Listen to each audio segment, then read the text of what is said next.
Hey guys, it's the Furthermore here, and I'm bringing you an episode of how to mod 7 Days to Die. The last video I did actually did pretty well, so I thought I'd do another one. So basically, one of the other mods that I like to play is Darkness Falls. And some of the features, like different classes to choose from, crafting, it's basically like an RPG. So there's different quest levels that grant different craftable items based on your class. So like here you can see the civilian class, you got the farmer class, hunter class, laborer. There's so much to choose from in this one. There's so many things to learn. If you are really bored with 7 Days to Die and just the plain vanilla version of it, I would recommend going out and downloading this one. Now there's a couple of different ways that you can get it. You can download it directly from here, and they actually recommend that you use the mod launcher. And you can go to the 7 Days to Die mod launcher page. It is 7d2dmodlauncher.org, and you can download the 7 Days to Die mod launcher. And what this does is it's kind of a fully featured mod launcher, kind of like the launcher window for 7 Days to Die. And what you do is you point it to the destination folder where you have your mods for 7 Days to Die, and I showed that in the previous video where you can put your mods. And then you basically pick the version, the alpha version you want to install. It will find the default location saved on your hard drive, and then you can pick the mod that you want to install, and it installs it for you. Now the other way to do this, you can go to the 7 Days to Die mods page, and there is the different client versions that you can download and the server version for this particular mod. So if you go out and you look for the Darkness Falls mod, you can come down here towards the bottom of the page after you read all the fine documentation that they have and click on download. What this does is it downloads a zip file to your computer. And then if you look at the installation instructions here, you're going to download the zip file from the link below. Actually, unzip the 7 Days to Die data, underscore data and mods folder to your 7 Days to Die folder and overwrite when prompted.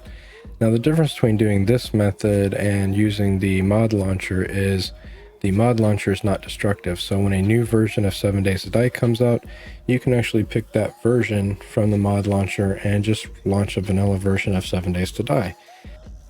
Alright, so I have downloaded both the zip and the MSI installer for the mod launcher. So let's take a look at the zip first. So what you're going to do is you come in here and you're going to take all of these and you're basically going to copy those into your Steam Apps Common 7 Days to Die folder. You just directly copy it in here, and it's going to prompt you to overwrite. I'm not going to do that method in this video. We'll test that in another video. There's also a README file here that you can look to see what version it is. There's the client files for Alpha 19 version of Darkness Falls, so that's pretty descriptive. So you can copy that in there too. So now let's take a look at the setup installer for the mod launcher. And basically it's going to say, welcome to 7 Days to Die, mod launcher, install wizard, warning, computer programs protected by copyright, blah, blah, blah. And then it's going to ask you for a installation directory. Now I install everything on my D drive, so that's where I'm going to put this. And I only really want to add it for just me. We're going to hit next and then next, and it's going to start the installation. So yeah, so it's going to ask you, are you sure you want to do this? Are you sure you want to run this? And you're just going to say, yes, I'm sure I want to run this. All right, so you're going to have two windows pop up here. You're going to have the installation complete, and you're actually going to have the mod launcher start up. So we're going to close the installation complete one. And then you can see here are all of the mods that are currently available for Alpha 19, and it's got these check marks next to it. And the check marks indicate that it's available for whatever version that you're on right now. So right here is where you choose the destination folder where you want to install the mods. So I'm going to pick my D drive instead, and you're going to have to make a new folder. It won't let you type it in, which would be really nice to do. I'm going to pick 7 Days to Die. So now, after I've picked the destination folder that I want to use, I'm going to go down to the mod, pick Darkness Falls, and now you can see that the mod and location will be here.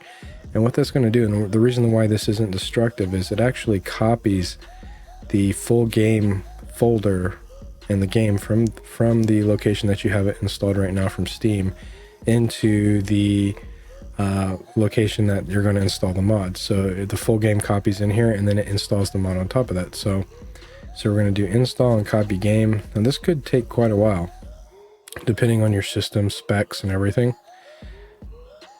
So we'll give this just a minute. Alright, so you should see that there's a green check mark next to Darkness Falls now. A couple of different things that you probably want to do. There's this use EAC. If checked, it'll use that. Most of the mods, I would recommend not doing that. It's the anti-cheat function for Steam, and if there's a chance that the mod could cause you to pop for the anti-cheat, you don't want to do that.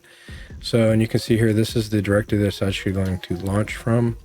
So we're going to go take a look at that directory here real quick. So we've got the 7 Days to Die, Alpha 19, Darkness Falls. We open up these directories here, and you can say 7 Days to Die. And it's got the data, it's got all of the everything already installed for you right here. So we're going to go ahead and close that, and then we're going to go and hit play mod.